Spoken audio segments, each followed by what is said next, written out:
This clip is brought to you by SaveWithConrad.com.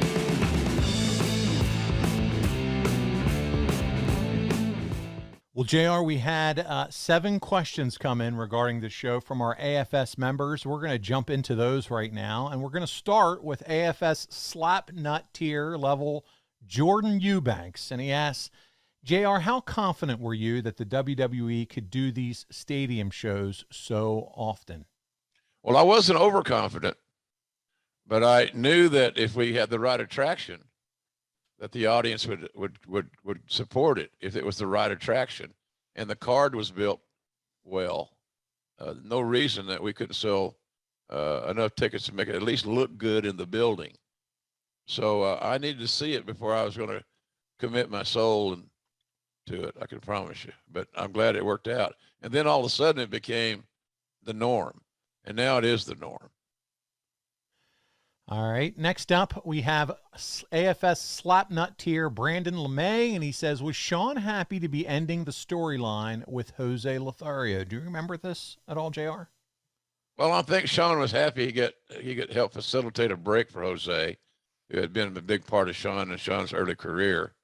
One of the nicest things Sean has done. And in that era, he wasn't known for doing a lot of nice things.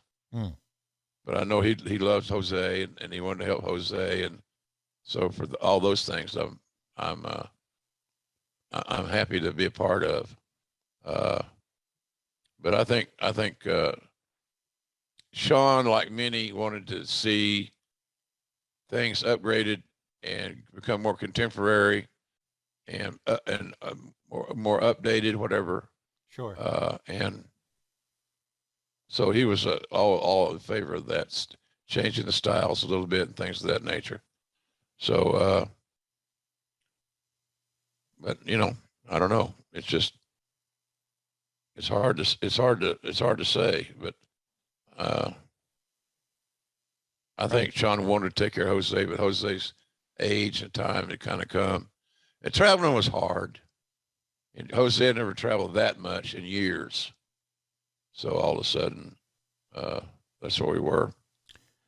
All right, up next is AFS Slapnut Genaro Gonzalez, and he asks, was there anybody in the office or creative that wanted to keep the belt on Sid at this point? Not that I recall. There could have been people who just didn't want to like dealing with Sean, but I don't think it was a big point of conversation. AFS Slapnut Sean says, what did you feel was your role on commentary in this booth that had McMahon doing lead play-by-play and Lawler doing color? Also, how hard was it for you to be on a team with Vince in which he was still the lead play-by-play announcer when you had to know you were so much better? There you go. Well, it didn't matter if I thought I was better or I wasn't. I have a role as the third man in the booth. So, I can make up a story though for you, for controversy and we're looking for the dirt. Dirt. I can do all that, and some of it I'll just make up because that works as good as not. Good for a social media plug. Yeah, what the fuck. So, but Vince is the boss. I don't understand this thing where people they talk about the WWE or AEW or wherever like, this is unheard of, or I wouldn't have done that, or I would have. Yes, you would have. Yes, you would have. Don't bullshit somebody. Paul, you would have done it. Right. No, I got too much pride and integrity. Well, you're in the wrong fucking business. Okay? You do what the boss tells you. You run the plays that you're instructed to run. So I'm sitting out there with my new hat on, just having a blast. Hey, folks, it's time to take your podcast game to the next level. And you certainly want to get your almighty push. My God, we have to have a push, right? We'll get that over to adfreeshows.com. Now, I'm telling you, if you're a fan of Grilling JR, adfreeshows.com has the entire episode library, and it's got no ads. 0 ads, zilch, none. Ad-free and on video starting at just $9. Did you hear what I said? $9. You spend more than that at Starbucks, for God's sakes. 2 mornings. But that's not all, folks. We got tons of bonus content, including my after-hours roundtable, where drinking was involved with Eric and Tony. You simply will not find a better value in all of wrestling. Hey, look, don't make me go red ass, because by God, you know I will. Hurry over to adfreeshows.com right now and sign up. And I thank you.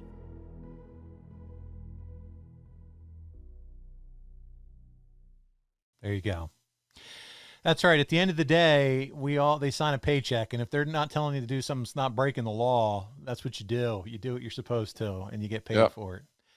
AFS enhancement talent Brad Bell says, at this point in 1997, did Vince still think that he could pay Bret under the long-term contract he had just signed? I've always been curious about this contract because from what I've read and heard, Bret says it was a 20-year deal. So I would assume the length of the contract was more attractive to Bret than the amount that, and it wasn't as large as the deal he got at WCW. So let's start there. He has some lengthy questions here. So did Vince still think he could pay Bret under the long-term contract he had just signed, that 20-year deal? I think he thought he could. Yeah, I think he thought he could, but it's going to see how revenues were being generated. Because there's never a doubt that Vince wanted to keep Bret in the company. He's too valuable. Guys like Bret Hart come along once in a lifetime. And so Vince was always, Paul, a huge Bret Hart fan. Huge. And why? Yeah. And why not? Right. What do you think was it, his follow-up question? I'm curious to this one. Do you know if there was a turning moment or what happened exactly? Or was it just Vince saying, hey, just thinking about it over a long period of time? Why did Vince finally feel like, hey, I'm not going to be able to pay out on this 20-year contract? Looking at the bottom line, just doing the accounting. It's not there. It's going to restrict some growth in some other areas based on the cash flow process of taking care of Bret and that debt service. So it just Vince he overbooked himself. And unfortunately, the monies that he hoped was going to be being regenerated and created didn't work out. Didn't work out well at all. Brad goes on to say, I've always wondered this because of the reported terms, because then you had Tyson, who would appear shortly after Montreal, and then Shawn was paid while he was out with injury so that he didn't sign with WCW. So just some curiosity there. But I'm assuming Vince had to say, hey, do I really want to put all these eggs, all these dollars in one basket, or can I use this money to spread across, to do other things like a Tyson, like if I need to do this with Shawn and other things. So you wonder if that's the thought process at that point. I don't know. I just think he ran out of money and he bit off more than he could chew. Simple that. That's a simple fact on how that worked. All right. AFS enhancement talent David Scott asks, this was the last live appearance of Glenn Jacobs as Diesel. Only a few months later, the build to the Kane character started. Do you know where in the timeline the decision was made to transition him into his new role as Kane? And what was it that let you all know that he was the right person for the role? Well, Glenn Jacobs is one of the finest people that we ever hired in WWE, and still is, ranks there in my view. That's why he's so successful as a mayor in Knox County, Tennessee. He's a good man. He has credibility. He has integrity. Are you with me? Yes, sir. So you don't get too many athletic 6'9", 300-pound guys that got college degrees and are sane without going the extra mile. We knew that the gimmick Diesel was not going to work. He didn't have to have a committee or some sort of media group to do studies.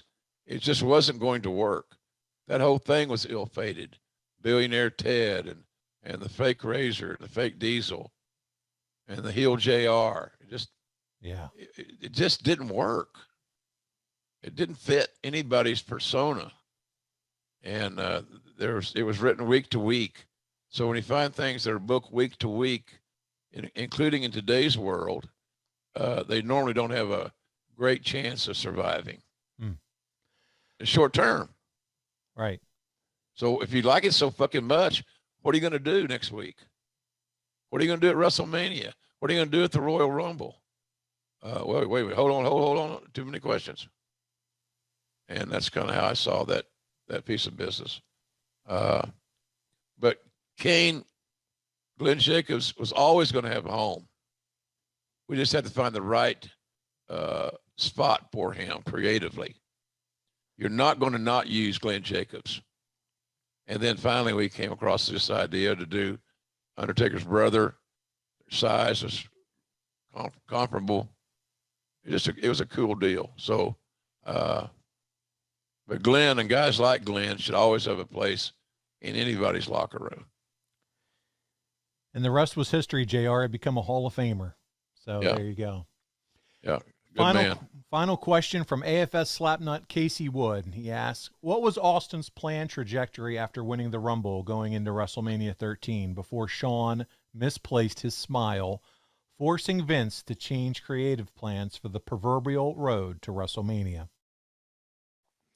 Oh, God, I don't know.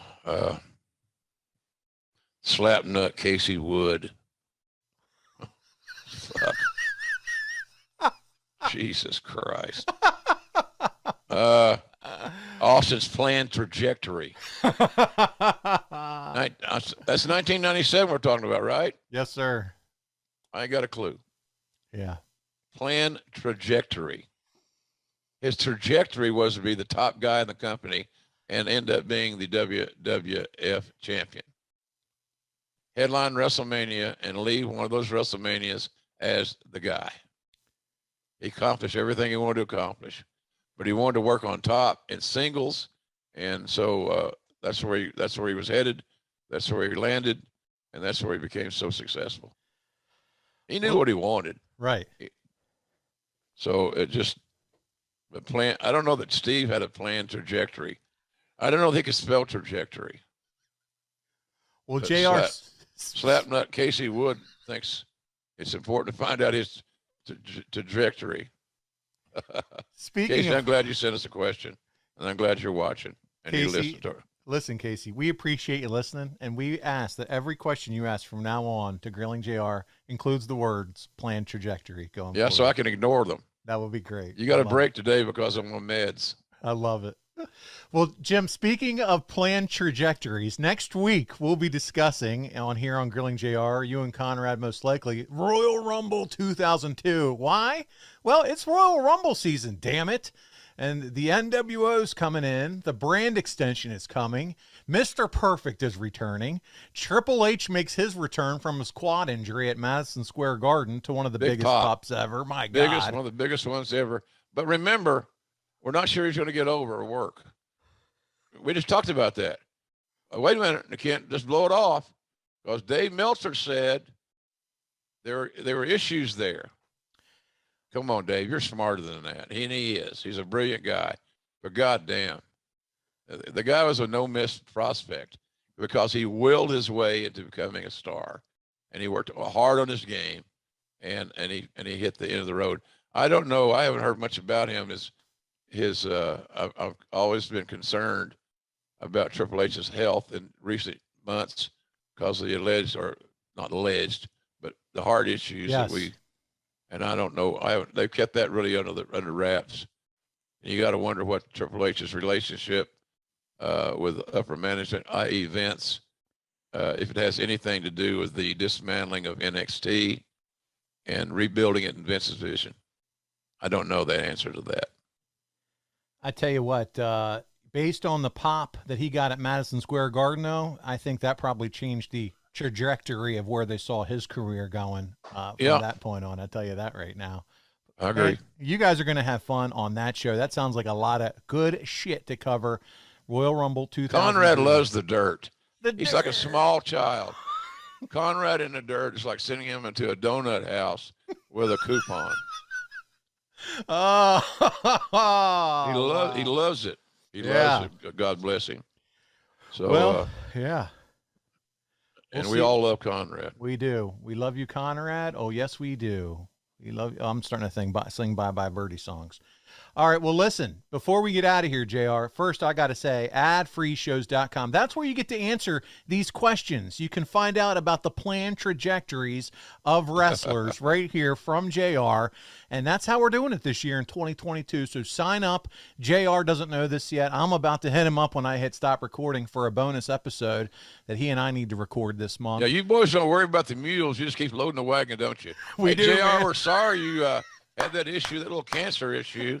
And we're sorry you busted your face up, but could we do an extra, well, I mean, on the trajectory of where the Grilling JR is headed, we think that we need something along those lines, at least until your eye heals up.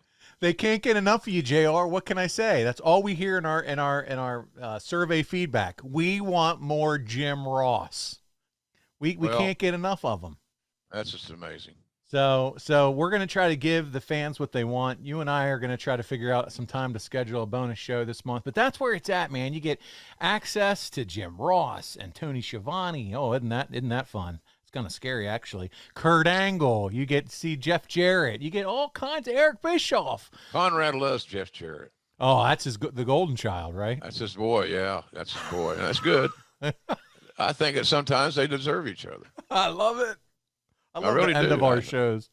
I love that. I think they're doing the right thing. So you got to take care of your boy, Connie. My boy. My boy. Jeff had beautiful hair. My God. The golden It was locks. golden. Yes. The golden child. Oh, man. Good stuff. Hey, but they're all doing good on this our network, and All doing great.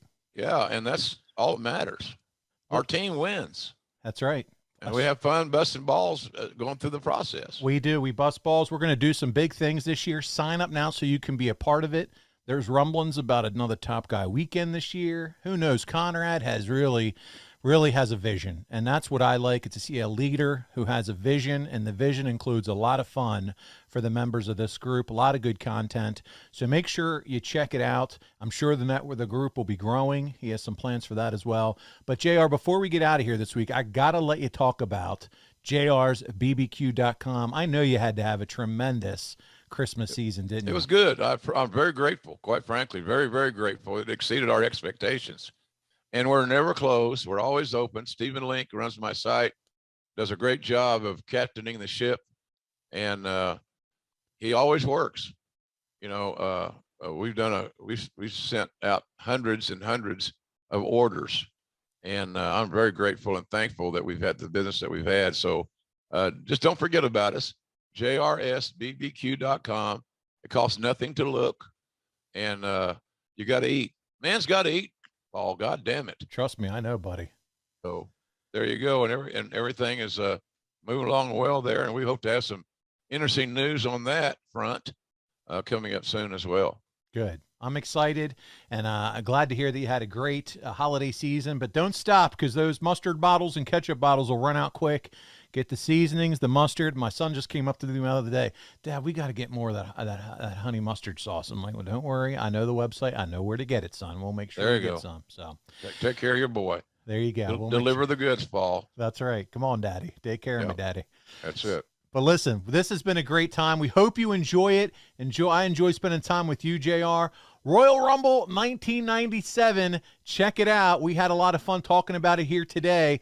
We'll be back again next week on Grilling JR. I'm Paul Bromwell. I've been talking to the legend, the voice of wrestling, Jim Ross. Jim, thank you this week. Appreciate your time. We'll see you again next week here on Grilling JR. Have a good week, everybody. God bless all of you. Thanks. Hey, it's Conrad Thompson. Thanks for checking out the podcast here on YouTube. Be sure to hit the subscribe button and the notifications bell so you get a notice anytime we upload some new content. And go save yourself some money right now. If you're in a 30-year loan or you have credit card debt, it's not a matter of if I can save you money. It's a matter of how much. Find out right now for free at SaveWithConrad.com.